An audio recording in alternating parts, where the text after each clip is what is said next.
You tried before, it didn't work. You tried again, you failed again. You rebuilt, it crumbled again. And now you're terrified. Terrified to try again. Because what if you fail again? What if this is just who you are? Someone who breaks, someone who can't hold on, someone who's tried everything and nothing ever sticks. This is Raphael's story. He tried to change his life 7 times. 7 times. New job, new city, new relationship, therapy, medication, spirituality, self-help. 7 attempts, 7 failures. And on the 8th attempt, he stopped. Not because he didn't want to change, but because he couldn't survive another failure. When trying again feels like volunteering for yet another disappointment, you're not weak, you're traumatized by your own attempts. This is about the fear of starting over, and how do you start again when you've broken down so many times that you no longer believe in change? Have you stopped trying because you're tired of failing? This is for you. If you're afraid to try again because you failed too many times, sign up. Here we talk about mental health without romanticizing it or lying to you. Raphael's story can show you that starting over doesn't have to be all or nothing. Raphael was 35 years old and had 7 attempts under his belt. First, at 24, he dropped out of college. I'm gonna follow my dream. He started a business. It went bankrupt in 8 months. He moved back in with his parents, broke, humiliated.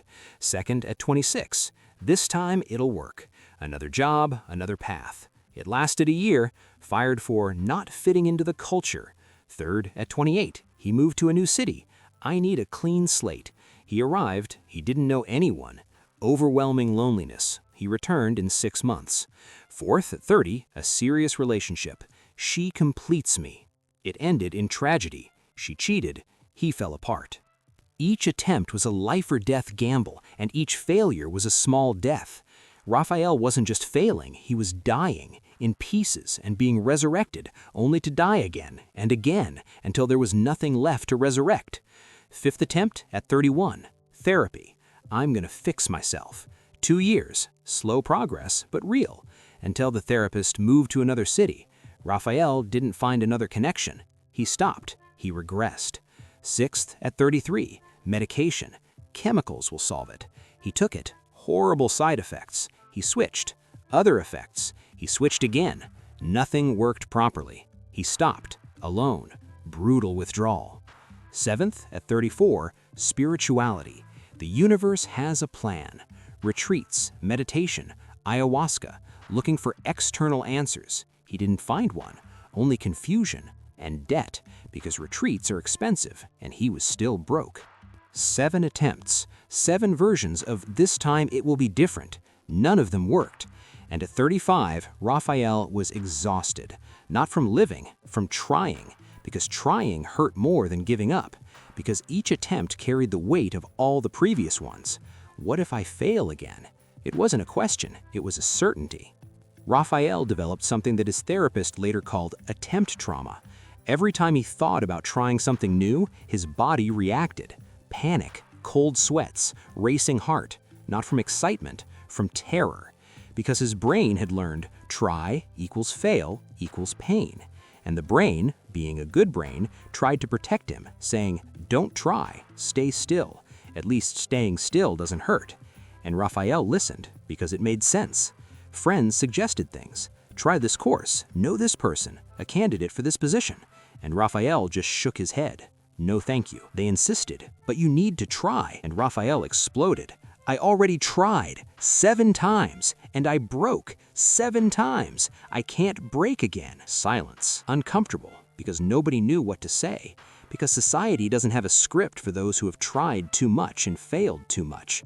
It only has a script for try one more time. But what if you can't? What if the mere thought of trying paralyzes you? Raphael spent a year standing still, literally. Same crappy job, same small apartment, same empty routine, but still, because being still was safe. Being still promised nothing, and it didn't disappoint. He saw people around him growing, changing, evolving, and he felt envy, but also relief, because they still believed and he didn't, and not believing was, strangely, liberating, because expecting nothing means not being disappointed by anything. When you stop believing in change, the pain of living in stagnation is less than the fear of trying and failing. And Raphael had consciously chosen lesser pain, because 7 attempts teach us hope is the enemy. Hope makes you try, and trying breaks you. So it's better without hope, without trying, without breaking, just existence, flat, dead, but safe. Perhaps you're exactly there, so traumatized by past failures that you've stopped completely, because stopping hurts less than trying again. And nobody judges you, because 7 attempts are 7 too many, and you have the right to be tired, to be scared, to be still. Just recognizing this isn't laziness, this is trauma, and trauma has treatment. Different treatment, but it has treatment. Raphael found a new therapist, not by choice, by accident, or necessity. He had a severe crisis, uncontrolled panic, no trigger, no warning, just terror. A friend took him to the hospital. The hospital referred him to an emergency therapist, and this therapist was different. She didn't start with, "You need to try again." She started with, "You need to stop trying the way you're trying." Raphael was confused. "What do you mean?" "You're trying total restarts, new life, new version, all or nothing. And when something is all or nothing, nothing always wins, because it's less scary." That hit home. All 7 attempts had been total gambles, change everything, be someone else, and when it didn't work, lose everything. And that was unsustainable, traumatic, paralyzing. The therapist proposed something radical. What if you didn't start over? What if you just changed 1%? Raphael laughed bitterly. 1% won't change anything. Exactly. And that's why you'll succeed. Because you won't promise anything. You won't put your whole life on the line. You'll just tinker slightly and see what happens. Minimal restart. Change something so small that you lose nothing if you fail. Raphael resisted. Isn't that giving up on truly changing? No, it's giving up on killing yourself trying. You're traumatized. Trauma isn't healed with grand gestures. It's healed with repeated reassurance. And reassurance comes from small things, predictable, controllable. That made sense. For the first time in years, something made sense. You don't need a big change. You need a small movement. So small it doesn't scare you. So small it doesn't promise anything. So small that you can do it. Raphael started with something absurdly small. He changed his route to work, a different street, 5 extra minutes, that's all. The first week, that's all. And he did it, and nothing bad happened. His life didn't improve, but it didn't get worse either, and not getting worse was a victory. The second week, he added a different coffee. He tried a new flavor. He didn't like it. He went back to the old one, but he tried it, and he survived. Minor flaw, not a catastrophic failure, just, I didn't like it. And it comes back. No trauma, no loss. Third week, he spoke to a colleague he'd never spoken to before. 2 minutes, about nothing, the weather, traffic, nonsense. But he spoke, and the world didn't end. He wasn't rejected, he wasn't humiliated, he just spoke, and went back to his desk. Micro changes don't promise transformation, they promise tolerability. And when you're traumatized, tolerable is miraculous. 2 months later, Raphael had made 40 micro changes, a different route, a different coffee shop, a new conversation, a new book, new music, a new wake-up time, new food, a new park, each one ridiculously small, none promised anything, and none broke him. And that was revolutionary, because Raphael was relearning change doesn't have to be catastrophic, it can be minimal, and a minimal sum, 40 changes of 1% equal 40%. Not transformation, but movement, real, measurable, and not traumatic. Raphael was still afraid, but less so, because each micro-change proved, I can change something and not die. And that undid the trauma, slowly, one proof at a time. Maybe you need this, not a complete restart, a minimal restart, 1% at a time. No bets, no promises, just movement, so small it doesn't scare you, but real enough to tell a story. And it matters, it always matters, because movement, however small, is the opposite of paralysis, and paralysis is a slow death. And you deserve movement, even if minimal, even if slow, but movement, alive, real. Researchers studied a phenomenon called learned helplessness. In classic experiments, animals that experienced unavoidable shocks eventually stopped trying to escape even when a door was opened. This was because they had learned that trying is pointless, and this transfers to humans. When you try to change and fail repeatedly, the brain learns change equals pain, avoiding change is safety, and it stops trying, not out of laziness, due to traumatic learning. Raphael had this. 7 attempts taught him starting over hurts, not starting over is safe, and he stopped because his brain was protecting him, in the way it knew how, by avoiding him. When you stop trying, it's not giving up, it's misdirected protection. But there's more. A 2016 study from Stanford University analyzed people with multiple attempts at life change. They discovered a pattern. The greater the change, the higher the failure rate. Changes of 80 to 100% had an 8% success rate. Changes of 10 to 20% had a 67% success rate. Why? Because the brain resists radical change. It sees it as a threat, and it sabotages it. But it accepts gradual change. It sees it as an adjustment, and it allows it. Raphael was trying to make 100% changes, to drop everything, to start from scratch, and his brain sabotaged it, always, because it was an existential threat. But a 1% change, the brain doesn't even notice, and it doesn't sabotage, and it allows it, and it works.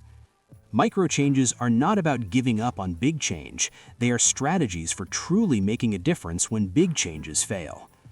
Another important concept is self-efficacy, the belief that you can perform the necessary actions to achieve a goal. People with high self-efficacy try. They fail, they try again. People with low self-efficacy try, they fail, they stop. Raphael had his self-efficacy destroyed. 7 failures did that. But researchers discovered self-efficacy is rebuilt through mastery experiences, successfully completing small tasks. Each small success rebuilds the belief, I can do it, and eventually you can attempt bigger things. But it has to start small, always small. Because small doesn't threaten fragile self-efficacy. Small restores. And Raphael was restoring, one micro change at a time, one micro victory at a time, rebuilding belief. I can change something, and survive, and even function better. Researchers also studied goal shielding. When you have a big goal and fail, it hurts a lot, and you avoid trying again because the pain of failing at something important is unbearable. But when you have a small goal and fail, it hurts little, and you try again easily because the loss is minimal. Raphael had big goals, change my life, be happy, find purpose, and he failed. And the pain was enormous because the goal was enormous. Now he had tiny goals, walk down a different street, talk to a colleague, try a new coffee, and when he failed, the pain was 0 because the loss was 0.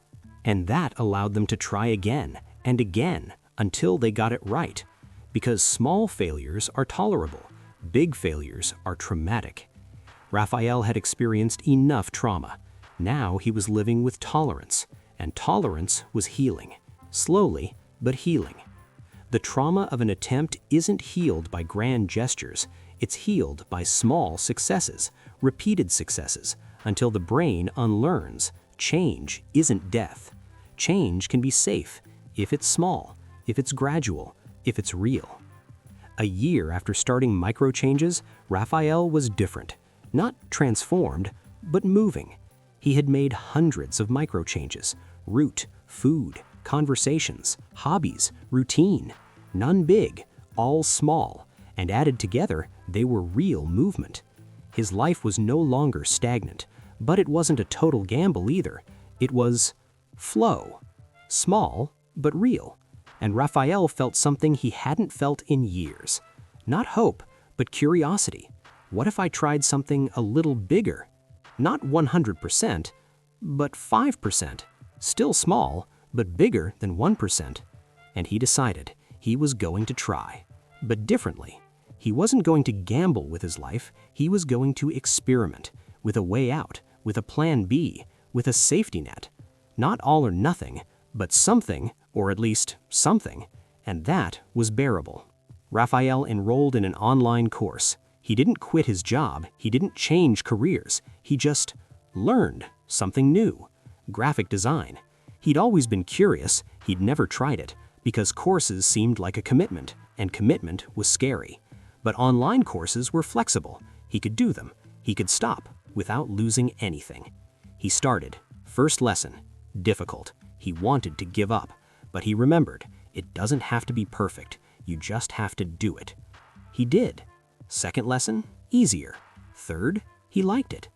There was no epiphany. He didn't find his calling. He just liked it. And that was enough. After months, she finished the course, and she felt something strange. Pride. Small, but real. I started something, and I finished it, and it didn't break me. First time in 8 years, she started and finished and survived. Victory wasn't a course. It was about finishing, without falling apart, without falling into a crisis, without existential collapse.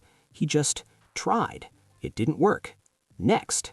And that was revolutionary, because Raphael had unlearned failure equals end, and learned failure equals information, and information helps, it doesn't destroy. 2 years after starting, Raphael was in a place he never imagined. He didn't have his dream life, he had a functional life, one that he liked, reasonably. He changed jobs, not for a new career, for a better company. A small upgrade, not a transformation. An upgrade. He started a relationship, not the love of his life, but someone he liked, who was kind, who didn't promise eternity, just presence, and presence were enough. He did freelance design work, small. He didn't live off it, but he liked it, and it gave him extra money and a sense of purpose. Small, but real. And Raphael hadn't made a dramatic restart. He had made 500 micro changes, and those 500 added up to a different life. Not perfect, but his, real, tolerable, even good sometimes. And the best part, he was no longer afraid. Not paralyzing fear, he was careful, prudent, but not terrified. Because he had proven, I can change and survive and even improve, little by little, without killing myself, without betting everything, just moving. Perhaps you were where Raphael was 2 years ago, paralyzed by 7, 10, 15 failures, thinking you'll never succeed again. You can do it. Not the way you tried before, the new way, the minimum, 1%. No promises, no bets, just movement. And see what happens. Because you already know what standing still leads to. Nothing. And nothing is a slow death. Movement, even the smallest, is life, and you deserve life. Even if small, even if slow, but life. Real. Yours. Alive. If you are in severe crisis and thinking of giving up on life, call 1-888. This video is about giving up on complete restarts, not on life itself. Let's name what Raphael learned. The trauma of trying is real. 7 failures teach the brain change equals pain, and the brain protects you by paralyzing you, because paralysis hurts less than another failure. You are not weak, you are traumatized, and trauma is treatable. Minimum restart. Change 1% at a time. No bets, no promises. A different street, a different cafe, a new conversation. Nothing that puts life at risk. Nothing that promises transformation. Just movement. Minimal, but real. And minimal, it adds up. 40 changes of 1% equal 40%. Not miraculous transformation, but real movement, measurable, and not traumatic. You don't need a big change. You need a small movement. So small it doesn't seem like a change, because if it seems big, you don't do it. Science proves it. Learned helplessness paralyzes. 100% change fails 92% of the time. 10 to 20% change works 67%. Self-efficacy is rebuilt with small victories. Goal shielding protects you from the pain of big failure, but it allows for small failure, because small failure is tolerable, and tolerable allows you to try again. Raphael proved it. The trauma of an attempt isn't healed by grand gestures, it's healed by small, repeated successes, until the brain unlearns fear and relearns I can change something and survive, and even improve. And when it learns this, fear diminishes. It doesn't disappear, but it diminishes enough to try. Again, differently, smaller, but to try. Here are 3 practical steps. Step 1, acknowledge the trauma. You're not lazy, you're traumatized by attempts, and trauma deserves respect, not pressure. Try again doesn't work. Try 1% differently does. Step 2, choose a micro change. 1%. You lose 0 if you fail. A different path, new food, a conversation with someone, something so small it doesn't even seem like a change, because if it seems big, you don't do it. Step 3, repeat. Every week, a new one, without accumulating, without turning it into an obligation. Just try it and see what happens. And if nothing happens, try another, and another, and another, until something happens. Something small, but something. And something is infinitely better than nothing. It always has been, it always will be. Raphael today is not an example of overcoming adversity. He is an example of adapted survival. He didn't overcome fear, he learned to work with it. He doesn't make big bets, he makes small bets, many, and some work out, others don't. But he continues, because small bets allow you to continue. Big bets, when they fail, paralyze you. And he doesn't want paralysis anymore. He wants movement, even if minimal, because movement is life. And he chose life. Small, slow, but life. Maybe you stopped trying because you tried too much and failed too often. I understand. 7 attempts are 7 too many, and you have the right to be tired, to be afraid, to be still. But you also have the right to move.